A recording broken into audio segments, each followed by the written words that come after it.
Hello, I'm Justin Troyer, Associate Director of Media Production and the producer of the History of OTDI series, and this is our history.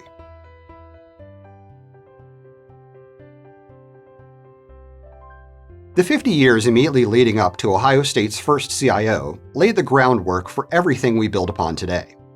In 1944, the Teaching Aids Laboratory was formed, followed a decade later by the Numerical Computation Laboratory. 1 year after NCL was founded, they introduced the first computing workshops on campus, and the first public computing labs opened in Robinson Lab 7 years later in 1962. In the late 1960s, NCL became the Computer Center, and the Office of Learning Resources was formed, including the Teaching Aids Laboratory.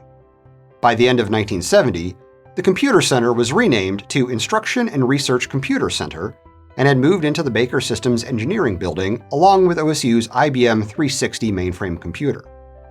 In 1972, University Systems was created when the Computer Center merged with the Office of Administrative Systems Computing. A decade after that, Kinnear Road Center was purchased from OCLC, and University Systems moved in the next year with the mainframe following them a year later in 1984. That same year, the provost created the Computers and the Future of the University Task Force to create an electronic campus within the decade. In 1985, the first computer store opened on campus in Lord Hall. Also in the mid-80s, UNITS, or University Network Integrated Telecommunications System, was formed. The university purchased the Telecommunications Network Center, also known as TNC, from Ohio Bell Telephone Company, and a Nortel phone system was installed providing the 292 and 293 exchanges for the university, replacing Ohio Bell service. In 1986, the first personal computers were deployed to offices, and UNIT's Show and Tell phone store opened in TNC. The latter half of the 80s was dominated by milestones for UNITS. Campus was disconnected from the Ohio Bell Centrix telephone system, with our system assuming long-distance service. All residence halls were rewired for touch-tone telephones. Enhanced 911 was activated. 5-digit dialing, voicemail, InfoLink audio text, multi-party teleconferencing, and fax service were all implemented across main and regional campuses, as well as SONET was linked to ARPANET and NSFNet, which was soon to be known as the Internet. The 4Help hotline phone number was also created for classroom support. In 1990, IRCC became Academic Computing Services, and Magnus was installed to handle campus email with accounts given to anyone with a valid OSU ID. And in 1992, UNITS installed campus's first Cat5 high-speed data transmission wiring in Derby Hall.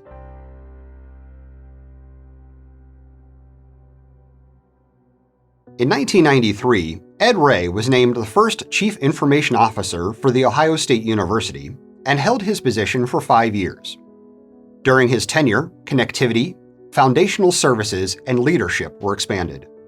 Through a series of mergers, the Center for Teaching Excellence, Center for Instructional Resources, Academic Computing Services, Office of Academic Computing, Academic Technology Services, and University Systems became University Technology Services. Meanwhile, ARMS, or Administrative Resource Management Systems, and Applied Technology Services, or ATS, were formed.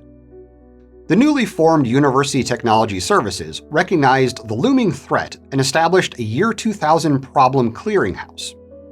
A Student Technology Advisory Committee, Business Partner Advisory Group, and Security Working Group were also created to counsel the CIO and advocate for their groups. The same year the university gained its first CIO, it also gained free dial-up internet access through HomeNet and OfficeNet, with ResNet for students in residence halls added 2 years later, beginning with Jones Tower. During this period, UNITS upgraded the switching matrix from copper to fiber, added the 688 exchange, and call waiting became the first telephony feature in undergraduate residence halls. In 1996, the Technology Support Center Help Desk opened, and the following year, the 292-3131 phone number was created for equipment loan located in Lord Hall. Single sign-on, Remedy, and PeopleSoft for human resources were all implemented between 1995 and 1997.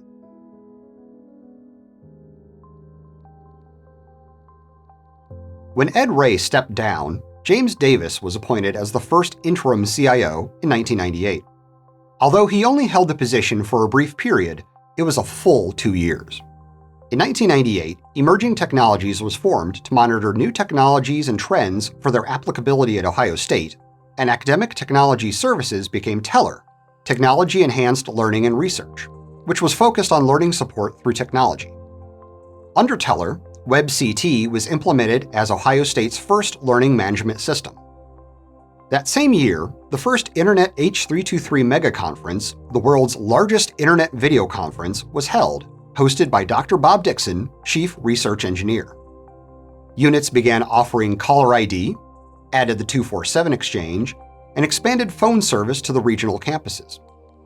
PeopleSoft was also expanded to include procurement functionality for the university. In 2000, Eileen Strider replaced James Davis as interim CIO briefly before our second CIO was appointed.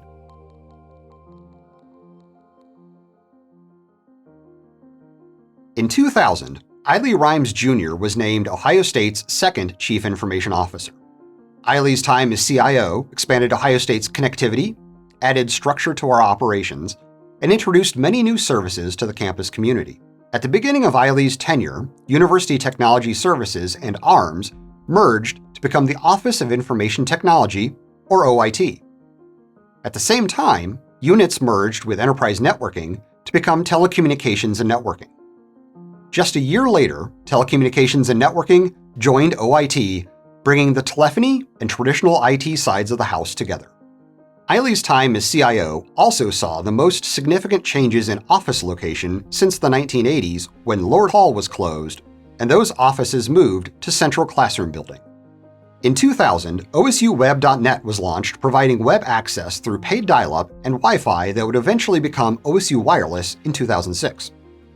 Webmail.osu.edu launched in 2003, providing web-based access to email for all Ohio faculty, staff, and students, and the first Buckeye Bar opened on the 5th floor of Baker Systems Engineering as an expansion and rebranding of the walk-in IT support microcomputer consultation area. During this time, the first digital accessibility policy was issued, ensuring all members of Ohio State community can access digital information and services. Shibboleth and PeopleSoft for finance were also implemented. In 2005, the 2-unit call center joined with the IT service desk. Telecommunications and Networking further expanded their service by installing university-owned payphones on the Columbus campus and provided the first voice-over IP. Later, the phone system was upgraded, allowing the first Wi-Fi voice-over IP on campus. And in 2005, all classroom and student computer center computers became connected to the internet. Emerging Technologies created the transportable satellite internet system used to bring internet connectivity to rural and underserved areas. And 2 years later, in 2005, portable trailers were sent to Louisiana for Hurricane Katrina relief. The streaming delivery of audio and video media launched in 2003, and in 2004, the Digital Language Lab was introduced for online delivery of foreign language media, replacing in-person and telephone-based listening options. Desire to Learn, branded Carmen, became OSU's second LMS, replacing WebCT. 2004 also saw the start of the Student Portal project to create Buckeye Link, and the first digital union opened in the Science and Engineering Library, now the 18th Avenue Library.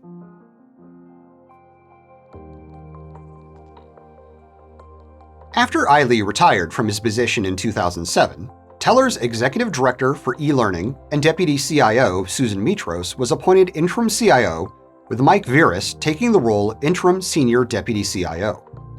Later that year, Mike assumed the role of Interim CIO when Susan accepted a position at the University of Southern California. While brief, their time saw a few significant changes.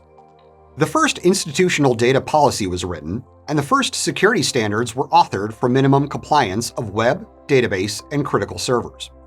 The ITIL framework was also adopted to standardize planning, delivery, maintenance, and overall lifecycle of our services. And 2007 also saw OSU join iTunes U for podcast delivery of free educational materials.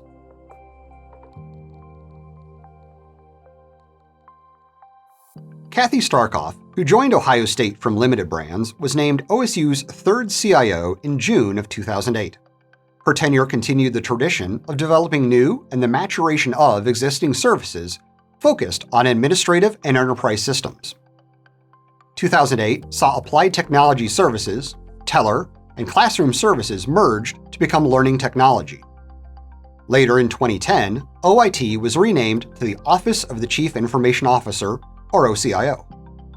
The following year, Enterprise Security was formed, and OSU Pro merged into Learning Technology. During the first year of Kathy's term, the renovation of Thompson Library concluded, and senior leadership offices moved there, along with the Buckeye Bar, as a Day 1 service. Office space was also leased at the Airport Drive Center, relocating applications, reporting, and partnership management staff. In 2010, the Reward and Recognition Program launched, with the Alan Albertus Going the Extra Mile and Marilyn Farish Awards, named after two former managers that embodied outstanding and commendable service. The first Innovate conference was held to showcase innovative uses of educational technology. Email service was improved over the course of Kathy's time, with Canet anti-spam and university email service being implemented in 2008. In 2009, email migrated to Exchange 2010, Buckeye Mail was launched, and the email consolidation project started. In 2012, Link Server for instant messaging was implemented. Ohio State's security received a major boost in 2010 with a premiere of Cybersecurity Days, expanding the reach of security-focused content, and the first information technology security policy was authored. In 2011, Julie Talbot Hubbard was hired, welcoming Ohio State's first Chief Information Security Officer. ServiceNow, which is still in use, replaced Remedy in 2009, and immediately afterwards, For Help and Classroom Support became part of the IT Service Desk. A year later, University Operators and Option 2 for telecom account managers joined ITSD as well. There were numerous service improvements and additions in 2011, including eTravel and eRequest, PeopleSoft for Campus Solutions and Student Information System, Identity Management, or IDM, the launch of my.osu.edu, implementation of Box as Buckeye Box for cloud storage, and the in-house created Ohio State app. In 2008, the Learning Collaboration Studio opened as a computer lab classroom hybrid focused on hyper-flexibility. The next year, the Secured Media Library was launched, replacing in-person viewing stations for class-assigned movies with an online streaming website. 2010 saw the launch of the Digital First Initiative to foster innovative and mobile technology in education. Continuing Education merged with Learning Technology in 2012 and separated from OCIO to become the Office of Distance Education and E-Learning, with Mike Hoffer being named Vice President. The newly formed ODI moved into Mount Hall on West Campus the same year. Please join me in our next episode as we continue to look at the history that has shaped our organization.